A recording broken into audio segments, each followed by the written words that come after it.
YouTube is in with y'all boys. In this video, we got how simple techniques to make Frank Martin a real problem. It's about skiller. It's a breakdown of his skills. Let's get it. Hello, Skiller fans.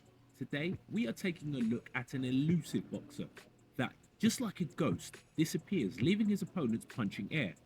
He is there, then he is not there. He is not there, and then he is there.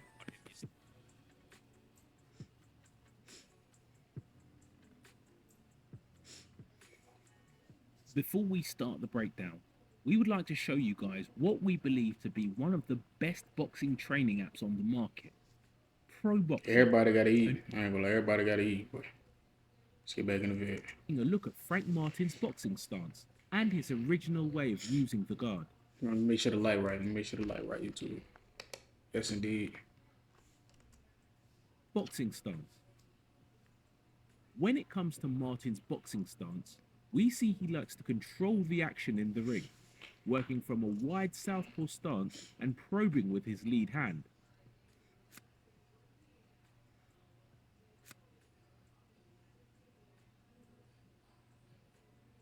As we mentioned, he has a very original guard. He uses what we have labelled as the mask guard, and you will see why. We are used to seeing high guards with hands up at the side or centre of the face. We have also seen Philly shells, some more sided using the shoulder as protection and others with the rear hand to catch punches.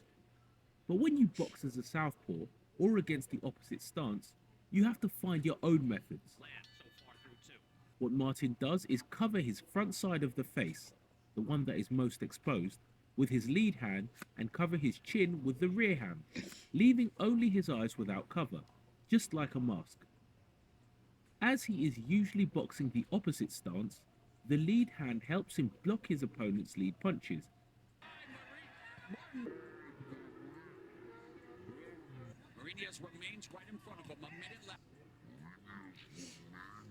What you may notice, yeah, just like he said, I think he called it the mask guard. He got the chin. He got the chin covered by his rear hand, and he got his whole side of the face covered by his lead hand. But can you see what's exposed? I'm pointing out to you. This part of his skull is exposed. The left side of his skull is exposed. And if you get hit hard enough, it can knock your equilibrium off. If you get hard enough, if you get hard enough, I can't talk today. If you get hit hard enough on your skull, it can knock your equilibrium off. I gotta slow down what I'm talking because I be thinking at 1,000 miles a second. You're... And the rear hand will help him block all of his opponent's rear punches. Oh, look at that parry. He said, if he came back with that right, that We would have will been get vicious. more in detail on how exactly he takes advantage of that guard later on in the video. Yeah, he'll be very vulnerable to a looping hook or to an overhand since the whole left side of his cranium, his skull is exposed. You feel me? His chin is protected, but not his behind his ear. If he could get hit behind his ear, your equilibrium can still be knocked off. Your chin can put you to sleep, but you get hit in the right spot behind your ear, on that right behind your ear. Yeah, you gonna be dizzy, So, be shaky. let's take a look at his best skills. Footwork as a defense. While he is not known for having an incredible head movement, it is his footwork that makes his defense so good.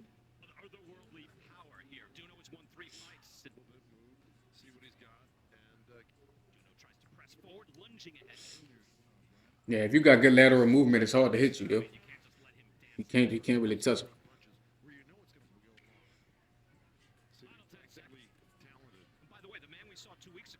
It is really the foundation of his defense, and he uses his footwork to get out of the way and remain untouched. He uses his footwork not just to defend, but also to position himself in the best possible position against his opponents. So he uses his footwork to not just defend himself, but also to position himself to get counterattacks and summarize.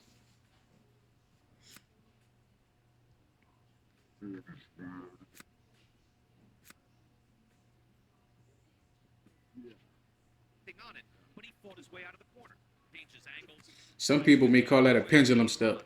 Lomachenko does that a lot where he'll step around you, get to the side, or he'll come on the other side, he'll pendulum step around you to get angles. But if you can time it right and hit him, he's been dropped before trying to pendulum step. So you're vulnerable when you pendulum stepping like that. You're vulnerable. What stands out, other than the good distance control, is his movement circling his opponent, Yeah. making justice to his nickname. They think, here he is, and suddenly he is not there.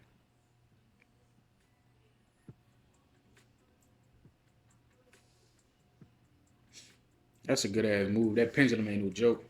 Get behind you, hit you while you don't even know it. Anyone with Everybody got $10,000 or to more in eat. credit card debt or Everybody got to personal eat. loans may qualify for help from National Debt Relief. Minimum Straight left. You need a good When straight it left if comes you're a to his southpaw. offensive arsenal, without a doubt, the straight left is his most impressive weapon. Ugh. Incredibly fast and accurate. He can throw it with great precision to the head, and we also see it being really effective to the body, usually feinting upstairs first. And this is his second fight here to go as he gets backed up to the perimeter of the right here to begin the non-stop here in this local the city of Los Angeles. Young, hungry fight. Born in Long Beach, New Jersey. On your computer. He don't like that He's shit. got him pressing. Prospect Ooh. Greg Martin with a 25. He said, yeah, he ain't like that shit. Now he's got What his name, Lucky? Lucky ain't like. He was unlucky to be in the room with the ghost. Lucky ain't like that shit. Going back to his guard, Martin uses a really simple but effective approach. This approach is what we like to call the shield and the sword. What it essentially is using the lead hand as a shield by blocking the shots of the opponent and using the rear hand as a sword by attacking with straight punches. See how Martin keeps that right hand up? He keeps checking that right hand up next to his head. See, like that. And then he loves the left hand. He's very left hand centric. Tactic fighter. How he ever gets it? As mentioned, a really simple but really effective approach that works extremely well when boxing the opposite stance. Most deaf. Lastly, his straight left also gives him one of his most effective counters, the lean back straight left. That shit looked like a loop. Oh my goodness. Judiciously trying to go The timing on that technique and how he is able to predict and measure That's the like a distance pull between counter to opponent's me. punches is He pulled just off the line.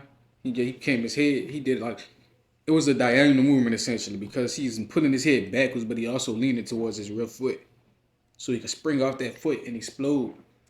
You're gonna see. how Look he at his head. able He pulling left and he pulling back. to Diagonal movement. predict And then he's loading off that left leg. You can see he's engaging all his calf muscles and the striations in his muscles as he explode off that leg and delivers a powerful punch. measure the distance from his opponent's punches Boxing is 101, just baby. next level, and it is definitely his best counter attack. Wow, wow. Deep bed Bonk. issues. And left by Bonk. Martin. The fans Bonk. of Frank Martin. There's a right to the body by Oh my. Bonk, Oh bonk. my goodness. Jab as a setter. Martin is a cautious boxer. He is usually on the outside measuring the distance and throwing single shots. However, he does have the ability to put combinations together really effectively, but usually he has the momentum with him. Bonk. Bonk, bonk, bonk. Bonk, bonk, bonk. Oh my goodness. When he does, he always starts them with the jab first.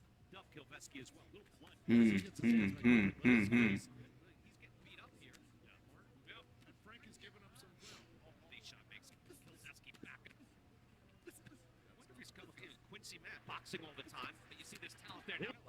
Earlier in the night, he's 22 to do damage. Yeah, he got good combos. 78 to 51. Martin All his offensive attacks come from the jab first. As any other Derek James boxer, the jab is the focus of the style and is where all the attacks come from. Frame, fainting from Bob. And usually that right hand step on the gas a little bit. Yeah, but I like watching Frank Martin fight because he's tactical, but he is also entertaining. And that's what some fighters miss out. Some fighters lean too heavy towards entertainment, and it's just like a barbaric fight. But you got some fighters that want to be too technical. Well, no, some people want to be too entertaining, and it's just barbaric. But some people want to be too technical, and it's not entertaining or barbaric enough. So you got to find a good balance, and I think Frank Martin does a good job of that. Puts a really high volume of jabs and is able to set his attacks perfectly with them. It's like getting hit. I don't even think he crossed his His line with attacks that. He could have got more power on that perfectly punch. with them. Oh no, he crossed his line. Was deaf. He crossed his line. Yeah, he crossed his line for sure. So he dropped his ass. But now we have seen his best skills. It is time to see his flaws. Flaws. Defense at mid-range. As we have previously mentioned, his footwork is where he relies on when defending. Yeah, that But Philly while kind of he is exposed. really good with stepping back and defending at a long distance, we have seen him struggle at mid-distance in some fights. When you got a guy that may not be the biggest. For how good his footwork is, he lacks a little bit of head movement and blocking at mid-range. The opposite.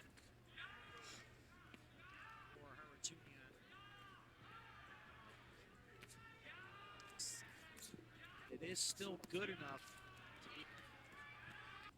But like we always say, this is boxing and everyone gets hit. Yeah, everybody get hit, but that's a way you can prevent it.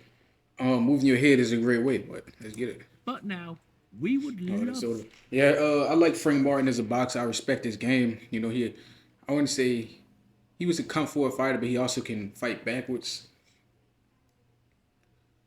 You know, he's versatile. You know, like you said, he had the sword and shield. He used his lead hand as a shield and his right hand to get real power and damage as a sword. He has good feet, good power, and he has a nice solid guard. But that I can see him being dissected at the mid range, like you're saying. And his next opponent is Tank Davis. So Tank might take advantage of him being vulnerable in the mid range because Tank thrives in close to mid range distances. His weakness is long range because he's a limited fighter. He's small. Well, he's not small, but he's short. He has a short wingspan. So he's limited in terms of range. If he was longer, I'm sure he can box with anybody, but he's not long. So and inside and mid range is where he flourishes. You feel me? But with that being said, like, comment, subscribe, and share this to somebody who need to hear it. And hate on my shit too. Share this to your partners who hate me. I love all my haters. Till next time.